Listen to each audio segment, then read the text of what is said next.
नमस्कार, न्यूज बल में आपका स्वागत है। मैं हूं राजेश सक्सेना। जिस तरह से कोरोना संकट पूरे देश में छाया हुआ है, हर राज्य इससे प्रभावित है। उत्तर प्रदेश की अगर हम बात करें तो उत्तर प्रदेश में कोरोना संकट के बीच जिस तरह से अलग अलग राज्यों में फंसे जो श्रमिक थे, जो मजदूर थे, उनको योगी सरकार वापस बुला रही है, जैसा अन्य राज्यों में भी हो रहा है। लेकिन सबसे बड़ी बात यह है कि जो मजदूर रोजी रोटी के लिए अलग अलग राज्यों में जाते हैं, अलग अलग शहरों में काम करते हैं, अब कोरोना के चलते उनके सामने रोजी रोटी का संकट है। घर वापसी उनकी हो गई है, लेकिन हाथों को काम कैसे मिले, ये एक बड़ी समस्या वहां के लिए है। लेकिन सरकार, योगी सरकार इस दिशा में लगातार काम कर रही है। लगातार रणनीति तैयार की जा रही है कि कैसे इन श्रमिकों को, कैसे कुशल कारीगरों को जो अन्य जगह अलग अलग तरह का काम करते थे, अब उनको काम में लगाया जाए, जिससे कि उनके सामने भरण पोषण की जो समस्या है वो ना रहे। हमारे साथ लखनऊ से हमारे स्टेट एडिटर आरसी भट्ट साहब जुड़ेंगे और उनसे हम समझेंगे कि योगी सरकार, बहुत स्वागत है भट्ट साहब आपका। भट्ट साहब सुन पा रहे हैं आप? जी जी। भट्ट साहब, जिस तरह से अन्य राज्यों की तरह उत्तर प्रदेश में भी जो अलग अलग राज्यों में जो श्रमिक थे, जो मजदूर थे, योगी सरकार उनको वापस बुला रही है, उनके घरों तक पहुंचा रही है। लेकिन अब बड़ा सवाल और बड़ी समस्या यही है कि कैसे इन मजदूरों को जो दूसरी जगह रोजी रोटी के लिए गए थे, अब इनको काम पर लगाया जाए, जिससे कि कहीं ना कहीं इनको रोजगार मिले, ये अपना घर परिवार बेहतर तरीके से संचालित कर सके। जिस तरह से खबर है कि योगी सरकार इसके लिए एक रणनीति बना रही है, क्या कुछ प्लान है योगी सरकार का श्रमिकों को, मजदूरों को वापस उत्तर प्रदेश बुलाने के बाद?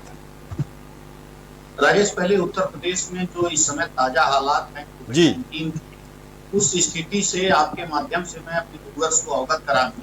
जी, तकरीबन 3218 केस टोटल अब तक उत्तर प्रदेश में पाए गए जी, और 68 लोगों की मौतें हुई हैं जी, और तकरीबन जो है वो 1800 एक्टिव केस हैं जी, और ये उत्तर प्रदेश का वर्तमान फिगर है। यानी कि उत्तर प्रदेश में जो जांचों की संख्या है वो तकरीबन 4000 हर रोज है, जी, जो लैब से जांचें हो रही हैं। जी, और उसके साथ साथ उत्तर प्रदेश में तकरीबन 12 लाख लोगों से अधिक क्वारंटीन सेंटर बनाए गए हैं, 12 लाख लोगों की क्षमता वाले। जी। और जिस तरह से आपने श्रमिकों की बात कही, कामगारों की बात कही, जी, चलिए भट्ट साहब, इसके इस सवाल पर आने से पहले जिस तरह से आप आंकड़ा बता रहे हैं, अगर 1 मई से और अभी तक की जो स्थिति पूरे देश में देखें तो ये कहा जा रहा है कि जिस तरह से आंकड़े सामने निकल कर आ रहे हैं कि जो संक्रमण है वो तेजी से बढ़ रहा है, कहीं अप्रैल की अपेक्षा। उत्तर प्रदेश की अगर हम बात करें तो इन दिनों में 1 मई से लेकर अभी तक क्या स्थिति है? क्या कंट्रोल में है या बहुत तेजी के साथ उत्तर प्रदेश में भी ये आंकड़ा बढ़ रहा है? नहीं, देखिए, दो चीजें हैं जी, क्योंकि बहुत ही गहराई से चीजों को मैं लगातार देख रहा हूँ जी, जनवरी माह से ही लगातार चीजों को देख रहा हूँ जी, और अभी तक चीजें जो मार्च लास्ट वीक से अब तक जो समझ में आई है, जी, उत्तर प्रदेश का जो फिगर है जी, 70 जिलों में अब तक ये पैर पसार चुके हैं जी, और 68 लोगों की मौत हुई। जी, और अगर हम देखें तो उत्तर प्रदेश में जांचें जो है वो कम हो रही है, जी, यानी कि जांच जो हो रही है कोविड-19 की, जी, वो कहीं ना कहीं लैब के थ्रू है। जी, यानी कि वो स्वैब लेते हैं और स्वैब लेने के बाद वो लैब में जाता है, उसमें तकरीबन 24 से 48 घंटे लगते हैं। जी, इनके पास अभी जांच की कोई किट नहीं, जी, जो किट आनी थी भारत सरकार से, वो चाइना की थी, वो किट लगभग फेल हो गई है, उसको आईसीएमआर ने फेल कर दिया। अब उत्तर प्रदेश में कम से कम अगर हर रोज 10,000 लोगों की जांचें हो तो कुछ चीजें पटरी पे आए। लेकिन इधर हम देख रहे हैं जांचों की रफ्तार उत्तर प्रदेश में बहुत कम है और अब तक टोटल अगर हम कहें तो 3218 लोगों मतलब अभी तक एक्टिव केस पाए जी। और जांचों की अगर हम बात करें तो 1,10,000 से अधिक अभी तक ये जांच नहीं कर पाए जी। तो यानी कि अगर हम जांचों की संख्या बढ़ाएंगे नहीं तो हमें पता कैसे चलेगा कि पेशेंट जो संक्रमित है या कोई भी जो संदिग्ध मरीज है वो संक्रमित है। और सबसे बड़ी बात यह है अब कोरोना का जो कहर है वो जेलों तक पहुंच गया। अभी आपको मैं बता दूं कि जिस तरह से आगरा में अभी एसएन मेडिकल कॉलेज एक कैदी था जेल का, उसको भी कोविड-19 पाया गया, उसकी कल मौत हो गई। तो ये भी एक खबर है कि धीरे धीरे कहीं न कहीं पैर पसार रहा है और वो पैर पसारने का जो नतीजा है कि सरकार उसको डायग्नोस नहीं कर पा रही है कि कोविड-19 के जो पेशेंट है वो कहाँ है। अब मजदूरों की जिस तरह से वापसी हो रही है वो भारी मात्रा में 20 लाख मजदूरों को उत्तर प्रदेश में लाना है। तकरीबन 7 लाख लोगों को लाया जा चुका। हर रोज कम से कम 30 से 40 ट्रेनें उत्तर प्रदेश में आ रही हैं विभिन्न राज्यों से, और सरकार उन लोगों को वहां प्राइमरी चेकअप करके फिर क्वारंटीन सेंटर भेज रही है। और उसके बाद वो कहीं न कहीं जब वो क्वारंटाइन हो रहे हैं तो उनकी अब जांच कितनी देर में होगी, ऐसे तो कई महीना लगेगा, यानी दिसंबर तक जांच ही चलती रहेगी और सही आंकड़े नहीं आ पाएंगे। ये बड़ा सवाल है। तो इसलिए सरकार कहीं न कहीं अपनी जांच की क्षमता बढ़ानी पड़ेगी। और सबसे बड़ी बात यह है कि 52,000 बेडों की व्यवस्था उत्तर प्रदेश सरकार ने अभी तक, लेकिन बेड तो बना लिए हैं, इसको आइसोलेशन बेड की अगर हम बात करें, लेकिन उस पर इंफ्रास्ट्रक्चर की अगर हम बात करें तो जैसे वेंटिलेटर है, उसके बाद डॉक्टरों को प्रोटेक्शन किट है, फिर उसके बाद ऑक्सीजन सिलेंडर है, ऑक्सीजन पाइपलाइन है, ये जो सुविधा है कहीं न कहीं उत्तर प्रदेश में ये नहीं मिल पा रही। तो यह एक बड़ा सवाल कहीं न कहीं प्रश्न चिन्ह लगा रहा है। और जिस तरह से देश में आपने पूछा है कि देश में निश्चित रूप से कोरोना अब अपने विभत्स रूप में आ रहा है, यानी इसको अगर हम कहें कि अपने चरम पर पहुंचने वाला है तो वो बिल्कुल सही हो, क्योंकि इस तरह से देश में अब लगभग 60,000 से ऊपर की संख्या अब हो रही है। और निश्चित रूप से मई तक जो है अगर देखें तो ये 1 लाख का आंकड़ा पार कर जाएगा पूरे मई लास्ट तक। तो सवाल सरकार के सामने गंभीर है कि अगर ये आंकड़े बढ़ रहे हैं तो इसका मतलब टेस्ट नहीं हो रहा है, और जो लोगों की मौतें हो रही हैं जब उनका मौत होने के बाद पोस्टमार्टम होता है तो वो कोविड-19 पॉजिटिव निकलती है। तो सरकार को चाहिए। लेकिन भट्ट साहब बड़ा सवाल यहाँ पर ये है कि जिस तरह से हमने देखा कि 24 मार्च से जिस तरह से लॉकडाउन शुरू हुआ, और ठीक है भारत के पास में वो इक्विपमेंट्स, वो संसाधन नहीं जो अन्य देशों में रहे हैं, लेकिन ये कहा गया कि वक्त रहते धीरे धीरे अपनी मेडिकल फैसिलिटीज को सरकारों ने बढ़ाया है, चाहे वो केंद्र सरकार हो या फिर हम राज्य सरकार, योगी सरकार की हम बात करें। लेकिन अब वही समय है ये कि जब तेजी से संक्रमण बढ़ेगा तो ऐसे में सरकारों को भी टेस्ट होगा कि आपने इतने दिनों तक जब आप कहते थे कि हमने तमाम तरह के पीपीई तैयार कर लिए या बेड हमने तैयार किए, आइसोलेशन वार्ड तैयार किए ले, तो सही परीक्षा की घड़ी, सही टेस्ट इस समय भी होगा सरकार ने कि क्या व्यवस्था इतने दिनों में की है। बहुत अच्छा सवाल है राजेश, क्योंकि आज तक हमारे देश में सभी क्षेत्रों में मतलब बहुत महत्वपूर्ण काम, यानी उद्योग धंधों की अगर हम बात करें, इंडस्ट्री की बात करें, तमाम जो है अन्य कार्यक्रम देश में चलाए गए, लेकिन स्वास्थ्य सेवाओं में कहीं न कहीं इस पर एक बड़ा सवालिया निशान था। और जिस तरह से इंफ्रास्ट्रक्चर हेल्थ सेक्टर में चाहिए था उसमें सरकारें दे नहीं पाई। क्या राज्य सरकार की हम बात करें या केंद्र सरकार की हम बात करें, लेकिन जब महामारी सामने आ गई है तो ये अब इनके सामने विकट समस्या है, क्योंकि उसमें एक समय लगता है।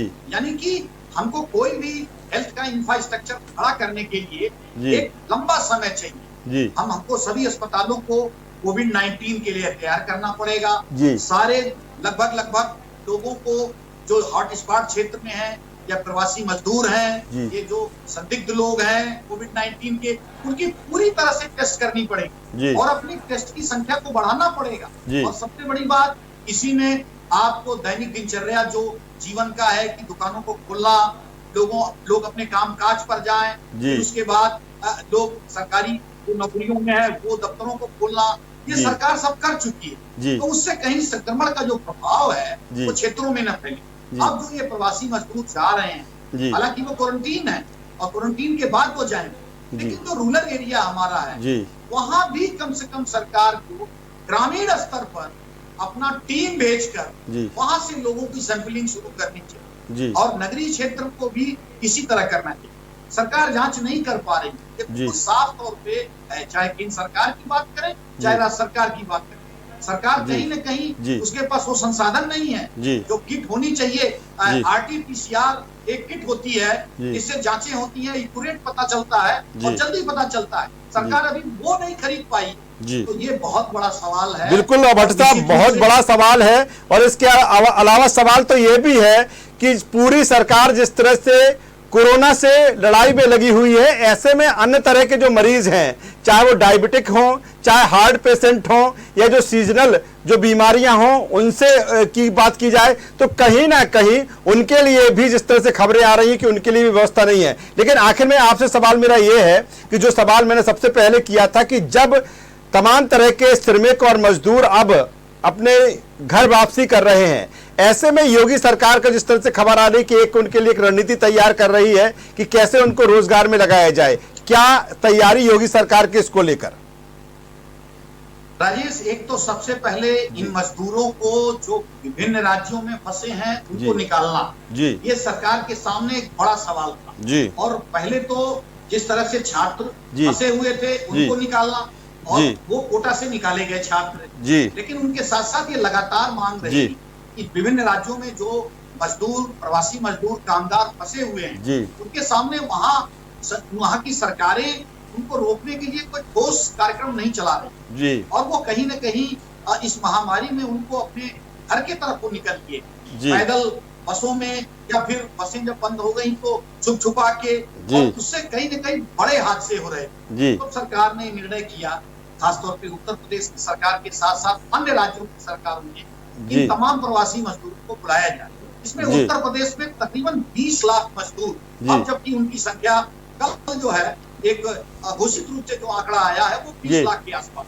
मैं अगर गुजरात की बात करूं, खासतौर पर महाराष्ट्र की बात करूं, तमिलनाडु, तेलंगाना, आंध्र प्रदेश और उसके साथ साथ कर्नाटक, ये तमाम राज्यों में उत्तर प्रदेश के भारी मात्रा में मजदूर काम करते हैं। अब इनको लाने का सिलसिला चालू हो गया है, लगातार ट्रेनें चल रही हैं। अब उन प्रवासी मजदूरों को लेकर राजेश एक बड़ा प्लान सरकार ने तैयार किया, लेकिन ये भी देखना है कि ये प्लान कैसे सक्सेस होता है। सबसे पहले तो प्रवासी राहत मित्र योजना का एक ऐप चलाया उन्होंने, इसकी कल मुख्यमंत्री जी ने लोकार्पण किया।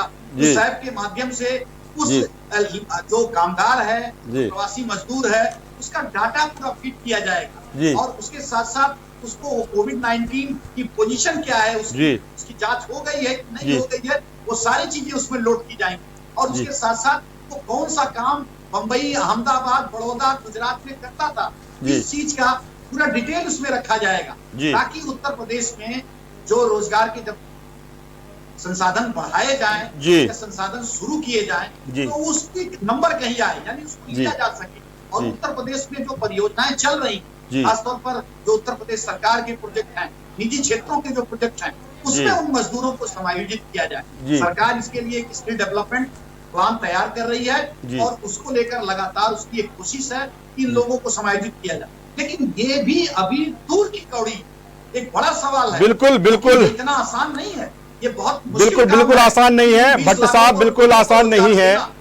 और जिस तादाद में, जिस हिसाब से मजदूर घर वापसी कर रहे हैं, योगी सरकार के सामने निश्चित तौर पर ये चुनौती होगी कि उनको पहले क्वारंटाइन के समय किस तरह से उनको ये पुख्ता कर लिया जाए कि किसी भी तरह का कोई संक्रमण नहीं है, घर वापसी हुई है। इसके अलावा रोजगार एक बड़ी समस्या उनके सामने होगी। भट्ट साहब, बहुत शुक्रिया इस तमाम जानकारी के लिए। तो उत्तर प्रदेश से, लखनऊ से हमारे स्टेट एडिटर RC भट्ट साहब हमसे जुड़े थे, और जिस तरह से बता रहे थे कि किस तरह से उत्तर प्रदेश में कोरोना के चलते जो स्थितियां हैं वो फिलहाल अभी बेहतर नहीं कह सकते हैं, क्योंकि संक्रमण लगातार बढ़ रहा है। और मेडिकल फैसिलिटीज की बात करें, मेडिकल के हम स्वास्थ्य सुविधाओं की हम बात करें, वो कहीं ना कहीं पर्याप्त अभी नहीं है। ऐसे में बड़ा सवाल यही है कि जिस गति से मई के महीने में खासतौर पर जिस गति से कोरोना संक्रमण उत्तर प्रदेश में बढ़ रहा है, निश्चित तौर पर योगी सरकार के सामने एक बड़ी चुनौती।